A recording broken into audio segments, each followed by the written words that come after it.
চারজন টেররিস্ট এসে 26 জনকে গুলি করে মেরে দিয়ে চলে গেল। মাননীয় অমিত শাহ কি করছিলেন? আজকে তাদের গাফিলতির জন্য আজকে 26 জনের প্রাণ হারিয়েছে এবং 4 জন টেররিস্ট হাঁটতে হাঁটতে হাঁটতে হাঁটতে হাঁটতে হাঁটতে পাকিস্তান চলে গেল, আর আমাদের বিএসএফ সিএসএফ জওয়ানরা বসে বসে দেখলো। এত অপদার্থ হোম মিনিস্ট্রি কখনো বোধহয় কখনো কেউ দেখেনি। এই দায়িত্ব নিতে হবে প্রধানমন্ত্রীকে, এই দায়িত্ব নিতে হবে হোম মিনিস্টারকে। 140 কোটি মানুষের কাছে হাত জোর করে ক্ষমা চান যে আপনাদের গাফিলতিতে, আপনাদের নেগলিজেন্সির জন্য 26 জন লোক মারা গেছে। আমাদের ইন্টেলিজেন্স ডিপার্টমেন্ট কি করছিল? What Ajit Doval was doing? এখনো পর্যন্ত কেন এই লোকটাকে রাখা হয়েছে?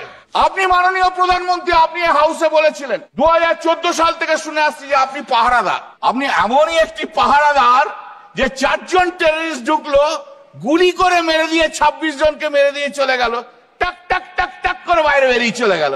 বাহ, কি পাহারাদার! আমার আর পাহারা দেবেন না, দয়া করে আপনাকে বলছি। আপনি যান, এবার পাহারা দেওয়ার দরকার নেই। আপনার মতো পাহারাদার থাকলে আরো ভারতীয়র মৃত্যু হবে।